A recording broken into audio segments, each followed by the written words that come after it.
So last time we finished talking about the difference between CP, the heat capacity measured at constant pressure, and CV, the heat capacity measured at constant volume. And this is sort of our prototype constant pressure apparatus where we have a piston that can move up and down. And so the pressure is the weight of the piston mg divided by the cross-sectional area of the cylinder that the piston is sliding up and down in. And we use this to show that for an ideal gas, the molar heat capacity at constant pressure is equal to the molar heat capacity at constant volume plus the ideal gas constant. We talked briefly about thermal expansion and how solids or liquids, when they're heated, they expand slightly. I looked up the numbers, and the typical increase in the length of an object is from 0.0002% to 0.03% per degree Kelvin, depending on what solid or liquid we're talking about. And since that's so small, that means that the heat capacity at constant pressure for solids and liquids is only slightly bigger than CV. We talked very briefly about air resistance and how for small objects, including microscopic organisms and low speeds, the force of air resistance is proportional to velocity, whereas for bigger objects and higher speeds, it's proportional to velocity squared. And that change from V to V squared dependence is associated with the transition to turbulence. And then we talked about terminal velocity. We're going to use this again today, how once you've fallen far enough that you're moving fast enough, the force of air resistance up balances the force of the gravitational force down. And then we talked about the one-dimensional random walk, which is a very important idea in many fields of science, where we have something that's moving around, and in a 1D random walk, each step is either randomly right or left. And to characterize how far the object moves on average away from its starting point, we introduced the Rms displacement, which is the root of the mean of the square of the displacement. So the squaring means whether the displacement is positive or negative, you always get a positive XRMS.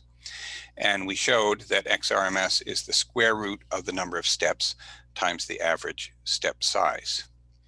Applying that idea to signal averaging means that when you want to improve your signal to noise ratio by repeating your experiment, you have to, the improvement only scales as the square root of the number of repetitions.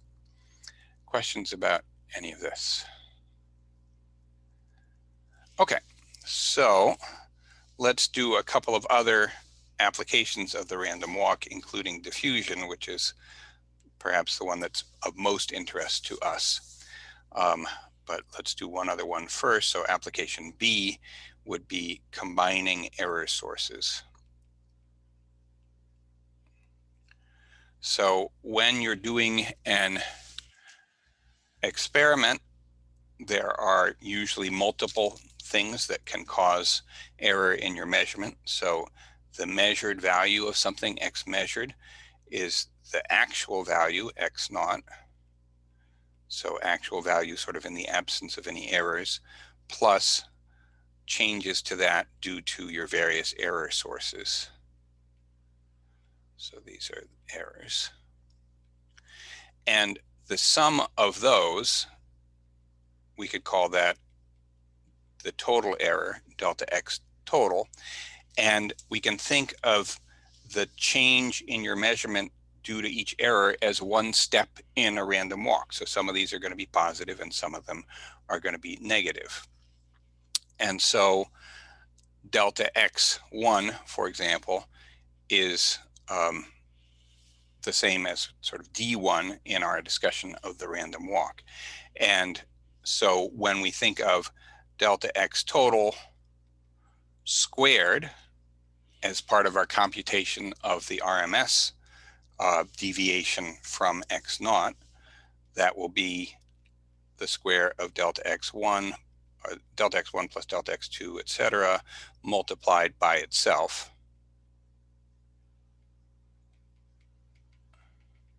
And as in our discussion of the random walk, the cross terms average to 0.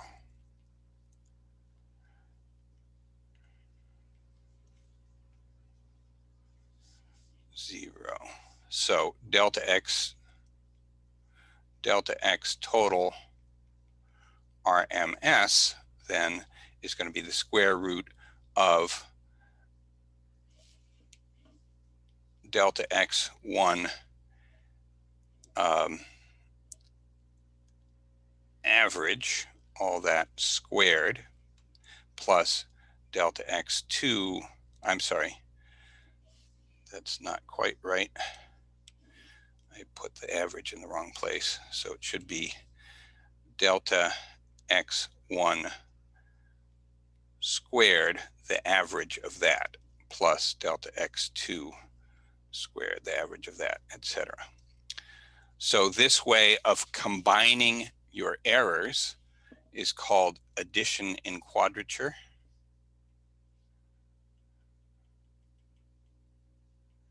And so again, that's a direct result of the math that we did for the random walk. And essentially, it's the rigorous version of the idea that if x1, it's very unlikely that all of your errors are going to happen to be in the same direction. So instead of saying that delta x total is just the sum of the average errors, instead you do this addition in quadrature, which causes the errors to pile up less rapidly than if you were just adding them together. Let's do an example of that to show how error addition works. So let's say example delta x1 squared. No, let's say delta x1 is equal to, let's say it's equal to 3, and delta x2 equals 1. I want you to compute delta x total RMS. So let's go ahead and say that these are the averages. And since they're both positive, when you square them, so this means delta x1 squared average would simply be 9. So I want you to go ahead on your own. I don't think we need to break up into discussion groups. Go ahead and calculate what delta x total RMS is for this case.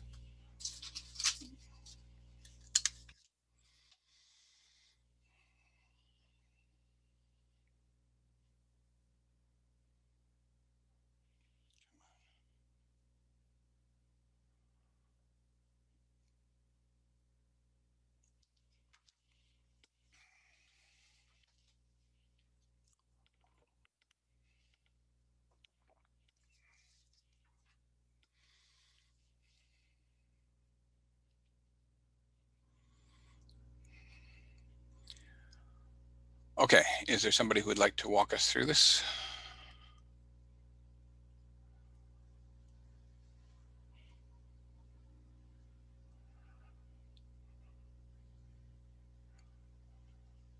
Callie, why don't you take a stab? Don't have to be right. So I did the x total RMS, delta x total RMS equals the square root of the quantity of the delta x1 squared plus delta x2 squared.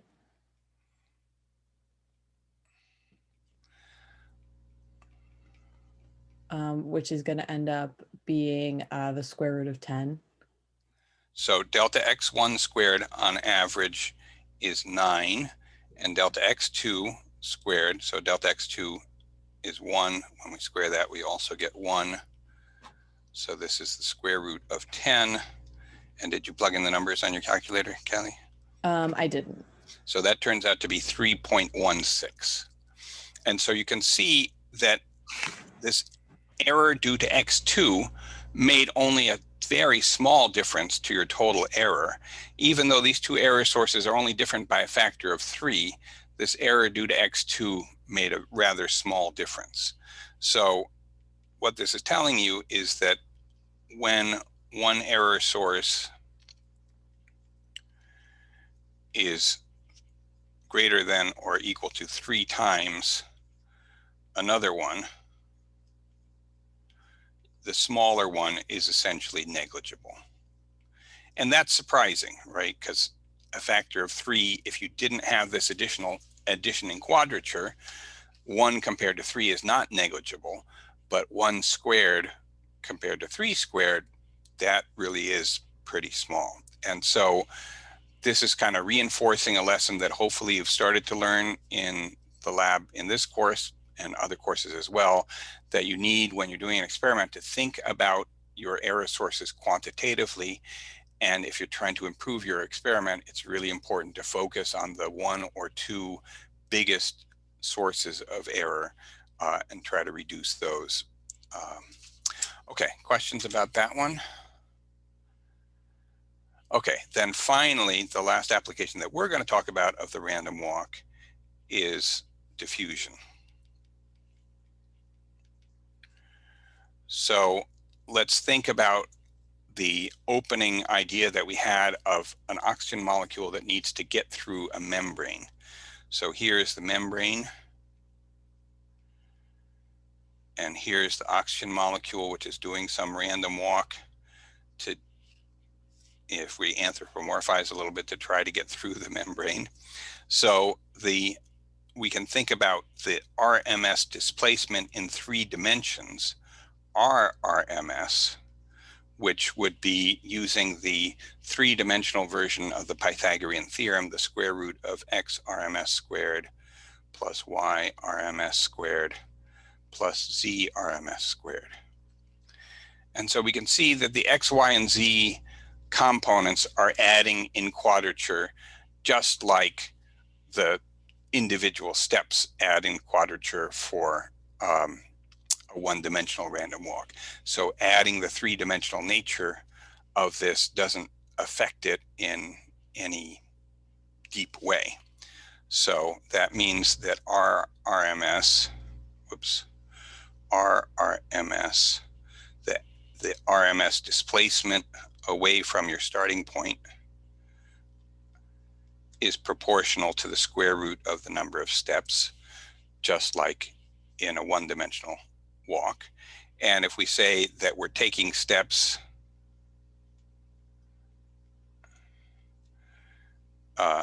an average of delta t in time apart, so we're taking steps one after the other, and there's some average time between steps, that means the longer the time is, proportionally the longer the number of steps is. So n would be proportional to the time, and so that means that your average displacement, or your, sorry, not your average, your RMS displacement away from your starting point is going to be proportional to the square root of time, because it's proportional to the square root of the number of steps. So we could square both sides of that and say RMS squared is proportional to time. The proportionality constant is written in this somewhat strange way. So RMS squared, we write the proportionality constant as 2 times capital D. So that's the proportionality constant there. Capital, so that's a moderately important equation by itself. Maybe let's give that 1 star. That constant D has a name. It's called the diffusion constant.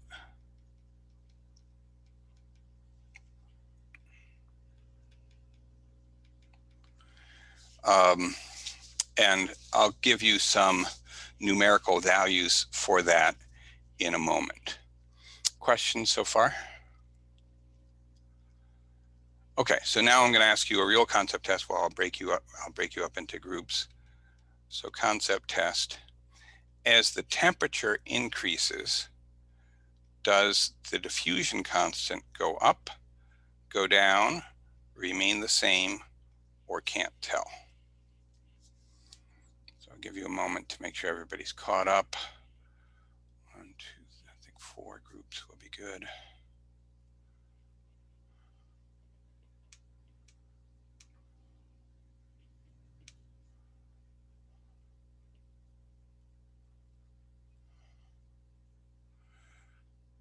Okay, you can join your room now and start talking it over.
Okay, I think we're all back.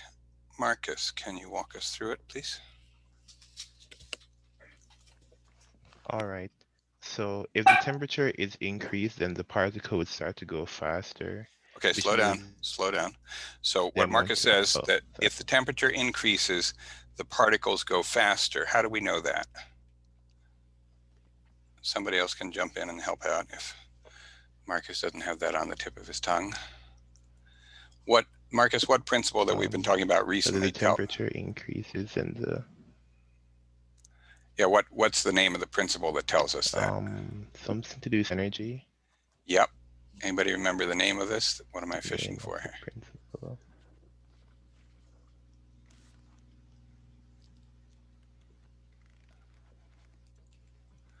what tells us that when the temperature goes up, the particles go faster? What tells us that in a quantitative way? Is it the equipartition theorem? Right. Equipartition tells us that, for example, 1/2 mvx squared on average is equal to 1/2 kBt. So higher temperature means higher velocity in the x direction, and similarly for the x and the y and z directions. Perfect. Go ahead, Marcus. So the particles are going faster as the temperature is raised. Yeah. So then if they're going faster, then in a given time step, there'd be like, okay, less time would pass for like each given time step, basically. So, or another way of saying that is less time passes between collisions. Yeah. So if we think about that the oxygen molecule is moving, it hits something, it moves, it hits something, moves, hits something. If it's moving faster, those collisions are going to happen faster. So there's less time between collisions. And so the time step are smaller. Go ahead, Marcus. And then if the time steps are, or maybe I should say the time per by step. the equation, assuming that So what does that mean about the number of steps? Yeah, and then if the time per step is smaller, then the number of steps in a time delta the t number of is steps this is what you said before. Increased. Is increased, exactly. Yeah, yeah. So that means n is going up effectively, and so that is telling that we've got further diffusion. You're going to diffuse farther, and the way that we reflect that in this equation is that d is increased. Now, you guys had about 2 minutes to think about that, and you are first-year physics students. It, in fact, took the scientific community centuries to figure this out, and the person who really figured it out in detail was Einstein. So this is not such an easy problem. So Einstein showed that the diffusion constant can be written as a thing called mu, we'll talk about that more in a second, times kBt. So in fact, d is proportional to the temperature. This constant mu is called the mobility, and mu is defined to be the terminal velocity divided by the force being exerted on the object. So if it's falling under the influence of gravity, the force being exerted would be the weight of the object. So for example, let's say we have a beaker full of liquid and we drop a little pellet of lead into it or something, and it starts to fall. Rather quickly, it's going to reach the terminal velocity under the effect of gravity. And we can do, at least in principle, that same experiment all the way down to a molecular scale, where we can think about, okay, here's the force of gravity, here is the terminal velocity acting on a single molecule. It works the same way for electrical forces, so that's something that you're going to encounter next semester.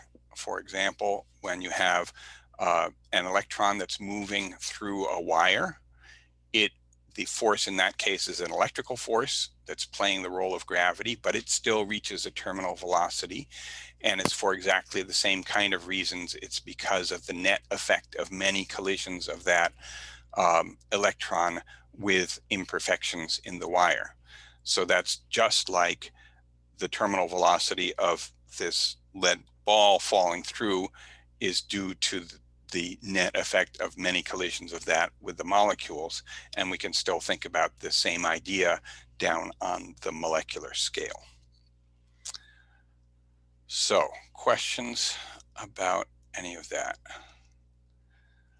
Okay, so let me ask another quick concept test. Well, quick in the sense that I'm not going to break you up into groups because I think it's kind of confusing. Let's ask, is the mobility higher or lower for a molecule with a smaller radius? And we're going to assume that the force applied to it remains constant. So if I imagine taking a molecule and somehow making it really compact, but keeping, let's say, if we're talking about gravitational force, keeping its mass the same, would its mobility get bigger or smaller?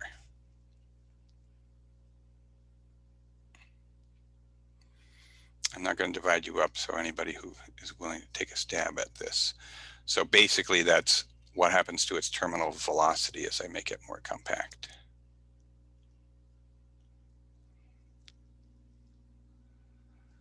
Preferably somebody who hasn't spoken up yet today.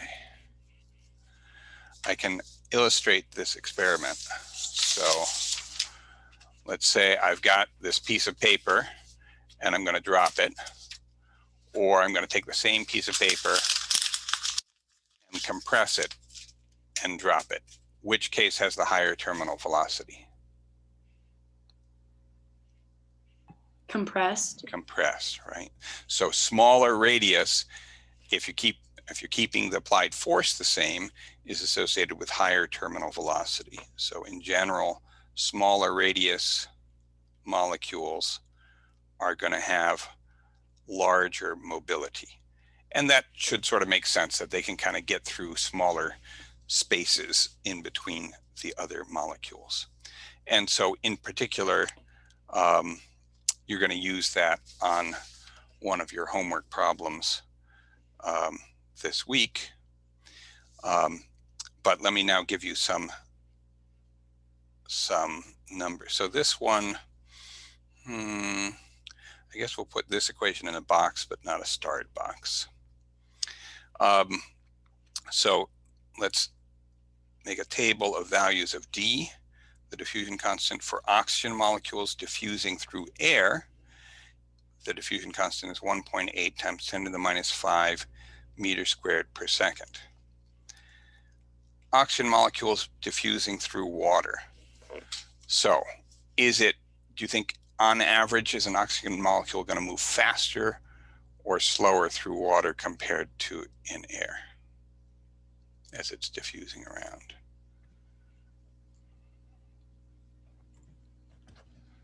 Emma is going like this, which is correct. And Emma, do you have a good intuition? Do you have any sort of microscopic thinking to back that up? You might or might not. This could be wrong, but is it in like water, the molecules are closer together? Yes, exactly. The molecules are closer together in water. And so the oxygen doesn't go very far before it hits something, whereas in air, they're much further apart. And so the average step size is much bigger in air. So this is water and air. And it turns out that in water, it's 1.0 times 10 to the minus 9 meters squared per second. Let's now think about glucose in water. So glucose also, like oxygen, has to get into the cells by diffusing through the membrane. So how do you think the diffusion constant for glucose in water compares to the diffusion constant for oxygen in water?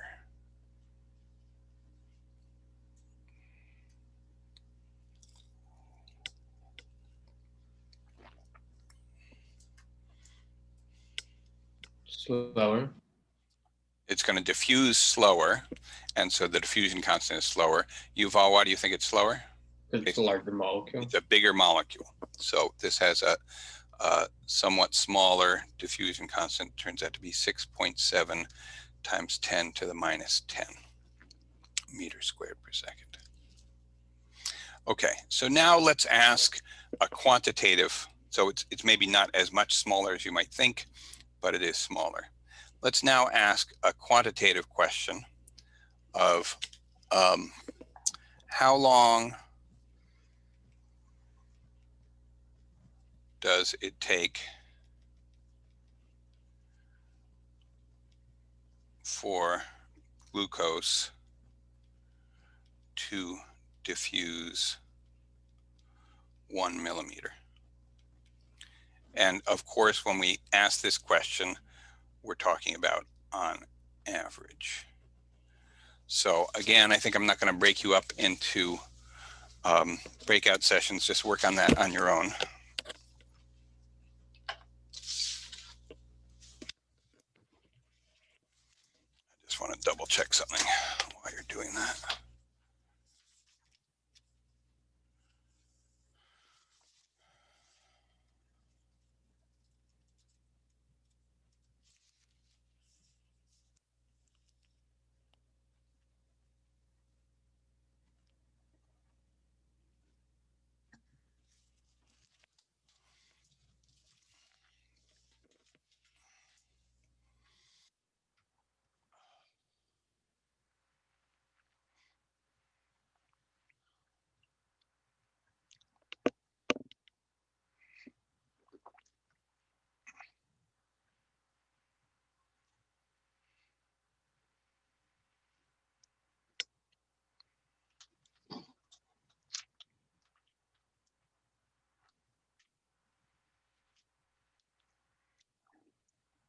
Excuse me.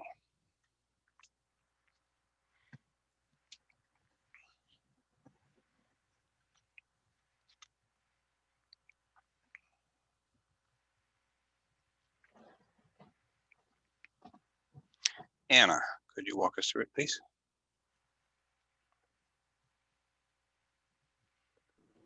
I guess I'm still trying to figure out whether to start with Einstein's equation or the equation we were looking at earlier. When you say so here's Einstein's equation, and notice that I didn't tell you anything about mu or t. So it's good to sometimes sort of think and go through somebody's thought process in a little bit more detail. So Anna is trying to decide between Einstein's equation and the one that we talked about earlier, but we don't know mu, we don't know t, so this is not going to help us very much. On the other hand, we do know the diffusion constant for glucose and water. So if we scroll back up, the one that we're talking about earlier, I think she means this one. Yes. Right. So let's use that. Right. I'm just going to recopy that down here. So Rms squared equals 2 dt. Go ahead. And then I guess next step would be to find the RMS. Well, that's this 1 millimeter. Okay. Okay. Oh yeah, because you squared and then you square rooted. Okay. Yes. So what should I do next? So then you just plug in for t. So we're going to rearrange and solve for t first. Rms squared over 2d. And then we can plug in 1 millimeter for RMS. And we can plug in this 6.7 times 10 to minus 10 meters squared per second for d. And when you plug in the numbers for this, you get 746 seconds. So it's quite a long time for it to move that relatively small distance of a millimeter. But remember, in biology, it's not moving distances of a millimeter by a diffusion process. It's moving distances of across the cell membrane, which is a much, much smaller distance. And so the time involved would be much smaller. I have a question. Yes, Emma. So like what exactly is RMS? So this is it's a great question. So RMS is sort of an average displacement from your starting point. And it's averaged in this special RMS way of averaging that tells you the magnitude of the displacement, but not the direction. So let's say if here's our membrane,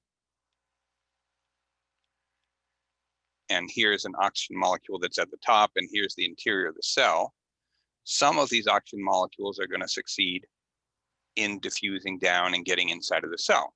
But it's just as likely that it's going to diffuse the other way and not be of use. So this is just giving you sort of an idea of its displacement, but not of its direction. Great question. I kind of have a follow-up question. Hang on a second. Emma had another follow-up herself, and then we'll get to you, Roxy. So like in the 1 millimeters, it could travel a lot longer than 1 millimeter. Oh yeah, so if we sort of were to unwind all these different steps, it would be much longer than a millimeter. The millimeter is the sort of final displacement, like this would be 1 millimeter. Roxy, go ahead. I guess I'm just confused as to what the difference is between X RMS, what we were discussing on Monday, and R RMS. The only difference is the dimensionality. On Monday, we were talking about 1 dimension. Here, we're just talking about 3 dimensions. Okay. Otherwise, it's essentially the same idea. Great questions. Okay, so we are next going to talk about osmosis, but to prepare for that, we need to do another aside. So this is sort of like what we did with terminal velocity to set us up to understand Einstein's diffusion equation a little bit better. We're going to talk about an aside that has an importance on its own, just like terminal velocity has an importance on its own, which is the effect of depth on water pressure.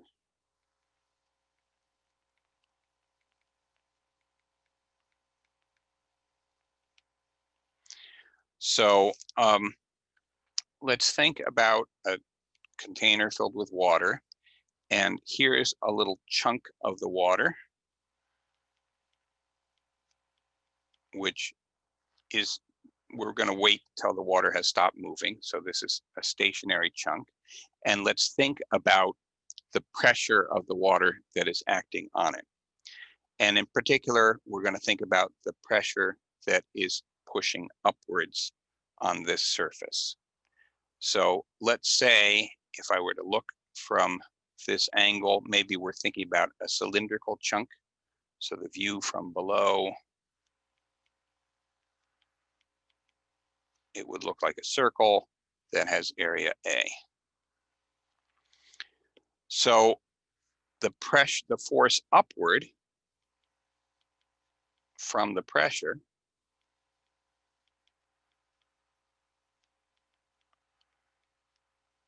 would be the pressure times that area, just from the definition of pressure.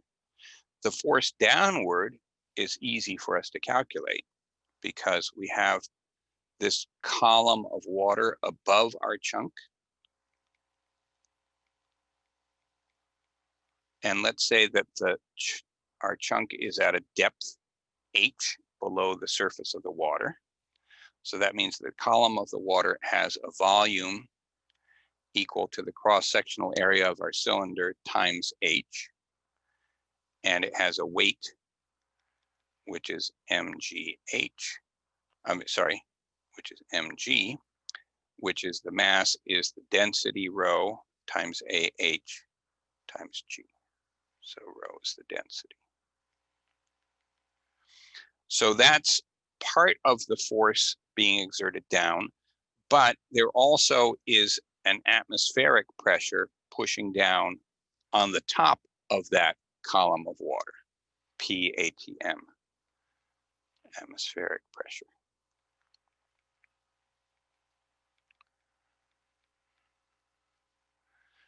So that atmospheric pressure is going to exert an additional downward force. Additional downward force equals PATM times A. So down here where I said force upward from pressure, I should have put from water pressure. So the water is pushing up on our little chunk. The air is pushing down on this column, and that force plus the weight of the column is what's pushing down on the top of our chunk. So the total downward force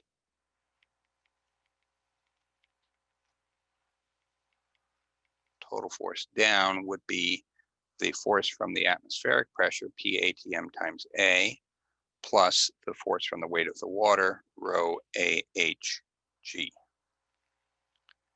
And that has to equal the total up force, which is coming just from the water pressure. So that's P times A, where P is the water pressure.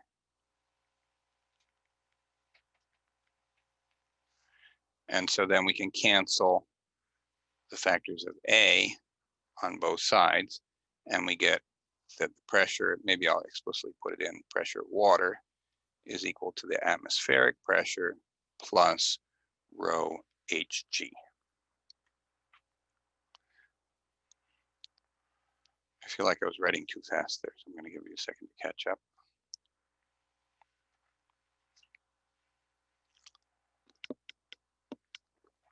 So let's examine this result.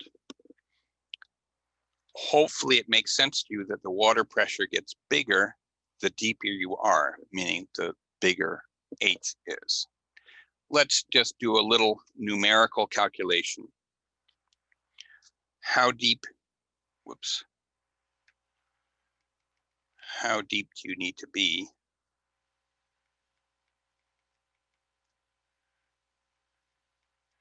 for P water equals 2 P atmosphere? Maybe let's just do this together. So that means that this term rho Hg would have to equal 1 times P atmosphere. So rho Hg equals P atmosphere, or H equals P atmosphere divided by rho H. No, rho G. There should be a G here. So you might already remember the answer to this from some previous discussion, but let's go ahead and do it again. P atmosphere, pressure is measured in, it's a force per area, so it's measured in newtons per meter squared. And the atmospheric pressure is 101,325 newtons per meter squared. There's a special name for this. I think I mentioned this before. It's called a Pascal, but it's fine to just write it as newtons per meter squared also. Divided by rho, the density of water, which is 1,000 kilograms per meter cubed, times G, which is of course 9.81 meters per second squared. So let's go ahead and plug those things in. I'm going to do that on my calculator right now. 101,325 divided by 1,000 divided by 9.81 is 10.3 meters. And that's equal to 34 feet, which you might recall. Oh no, this was in an optional lecture, so I can't refer to that. So let me just say that that's, so you only have to go down 34 feet to double the pressure. All right, questions about that? Okay, so then let's apply that idea to talk about osmosis.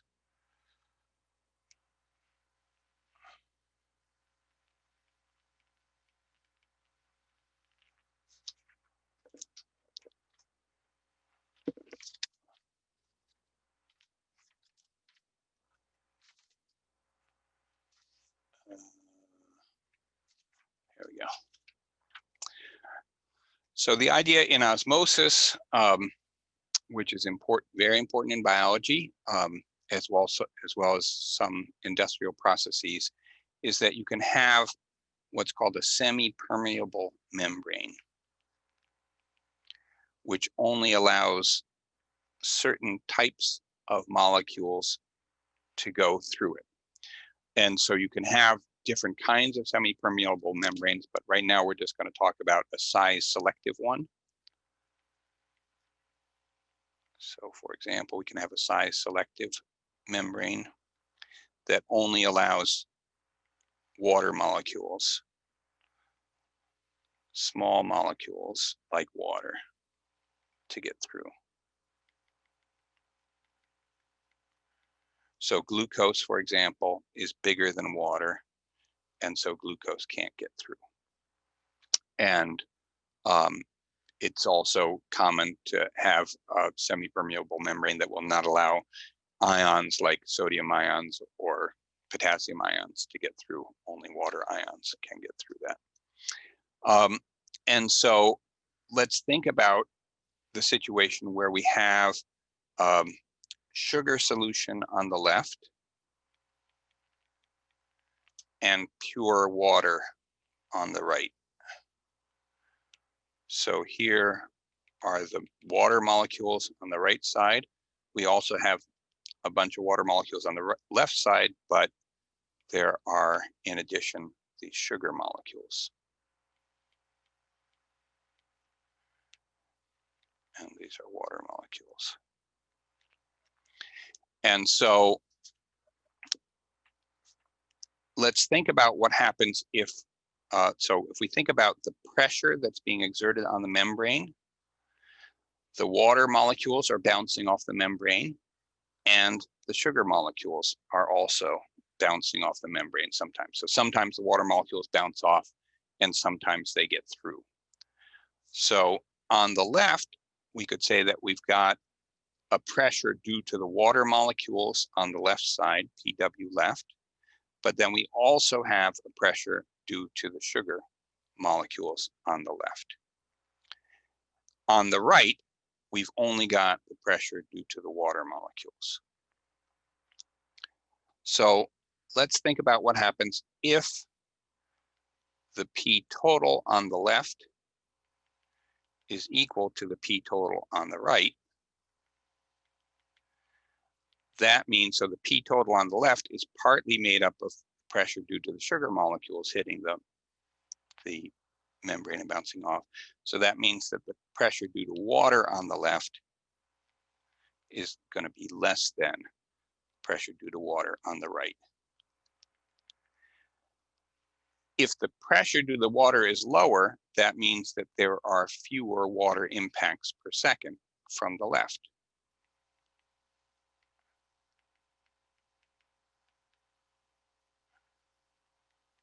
Because remember, in our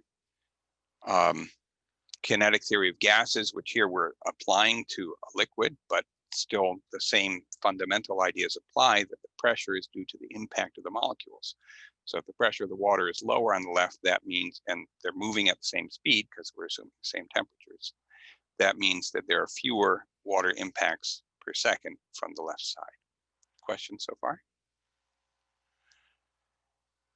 The semi-permeable membrane has some fixed probability per impact of a water molecule getting through. So each time the water molecules are hitting the membrane, most of the time, so let's sort of zoom in a little bit. Here's the membrane, and here are some holes that are small enough that only water molecules can get through. So most of the time the water molecules are hitting a part that doesn't have a hole, but sometimes they hit the hole and they can go through. So if there are more impacts from the right than from the left, that means there's going to be a net flow of water from the right to the left.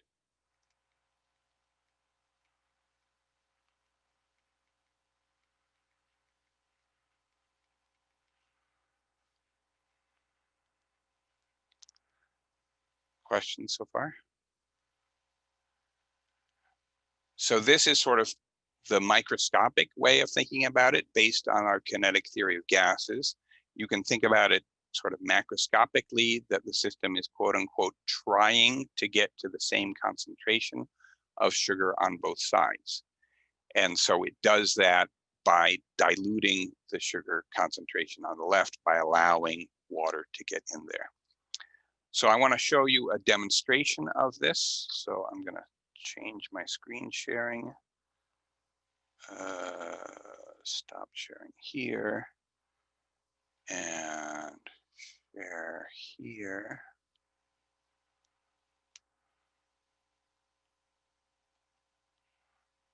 Okay, let's maximize this. All right, you guys can see this video now. Oh, wait a minute. I have to share in some way to turn on the system sound.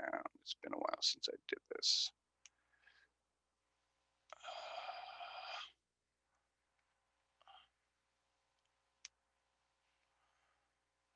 Anybody can help me if you remember, how do I share and allow the system sound to be shared?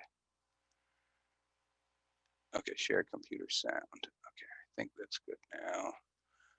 I'm going to back this up a little bit and you tell me if you can hear him talking. Move this top.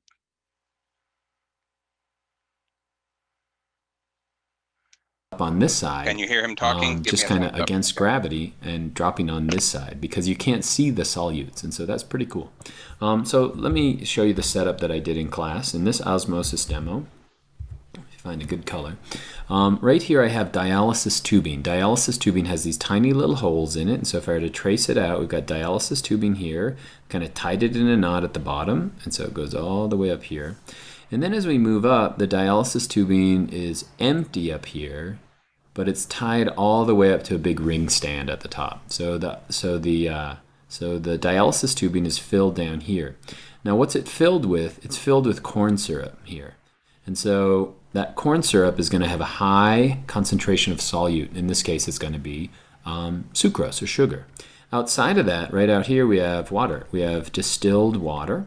And so if we look at these two in relation to each other, which of the following is hypertonic and which of the following is hypotonic? Okay, so he's introducing this terminology that I don't particularly care about. One thing I do want to highlight for you is that the level of liquid of the corn syrup, which you can think of as a sugar solution, is currently the same as the level of the water liquid. And from what we were just talking about, if they're at the same height, that means that the pressure is going to be the same in the two solutions. Well, the hypertonic is going to be the area with more sugar or more solute. And so in this case, that's going to be the corn syrup. And so we should have a flow of water in that direction. And so I'm going to turn on the video and then speed it up a little bit, and so you can watch it, and so you can see the magic of osmosis.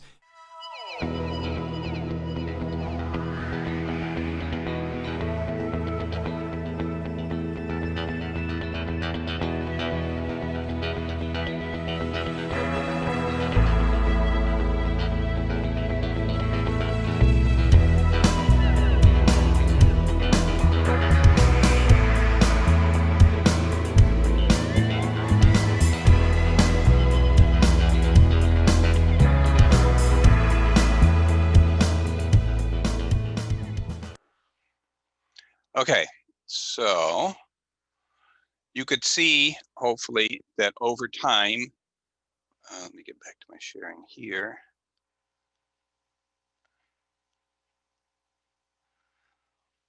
Over time, the water did flow as expected from the outside of the dialysis tube to the inside.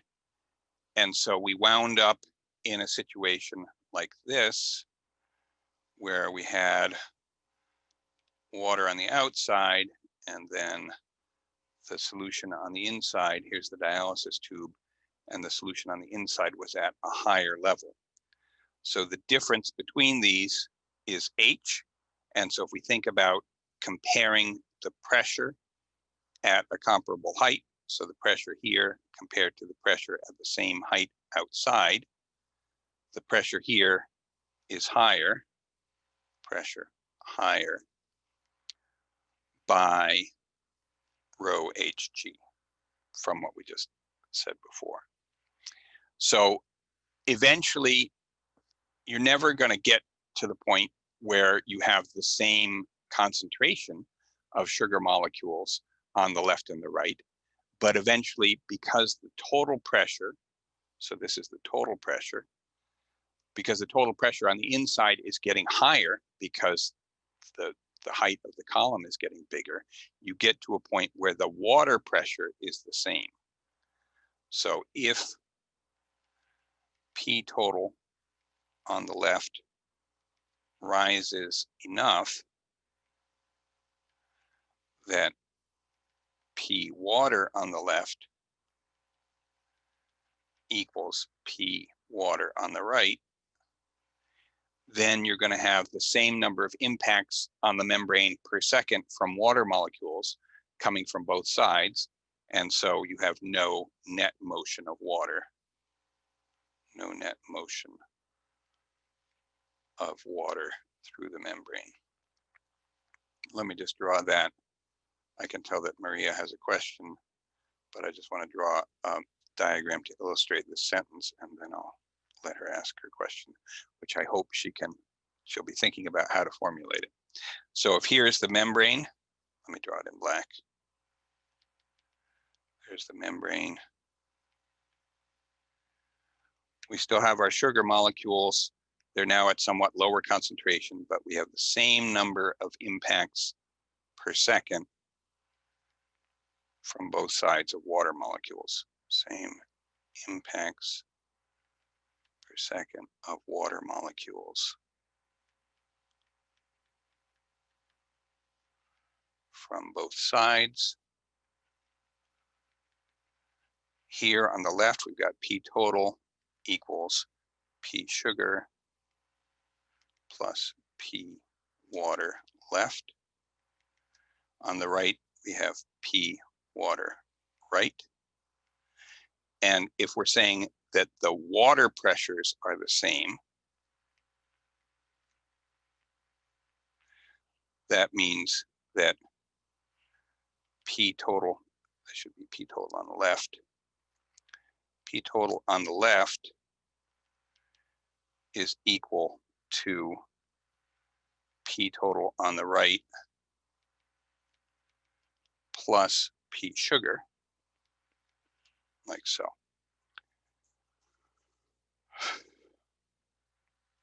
Maria, I don't know if you are ready to ask a question. I actually didn't have a question. Okay. We also know that P total on the left is equal to P, because of the height difference, P total on the right plus rho GH, right? So this extra pressure of the sugar, we could say equals rho GH, and that's called the osmotic pressure.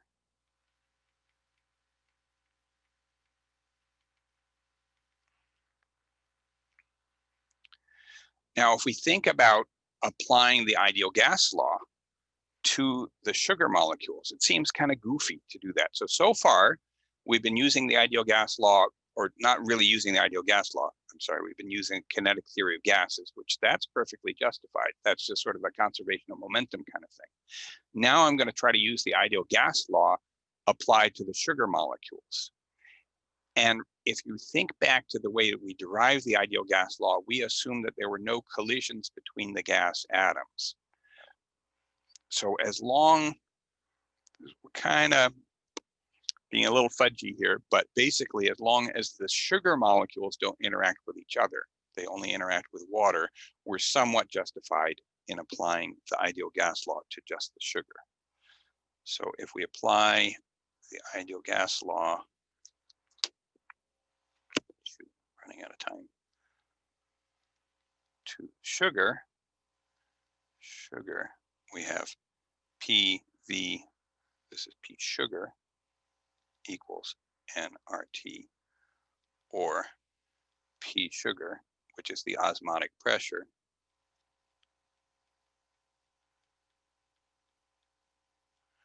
equals N over V RT. N over V, that's the number of moles per volume, so that's the molarity. All right, we're out of time. Any quick questions before I conclude? We'll talk about this a little bit more on Friday. Okay, thank you.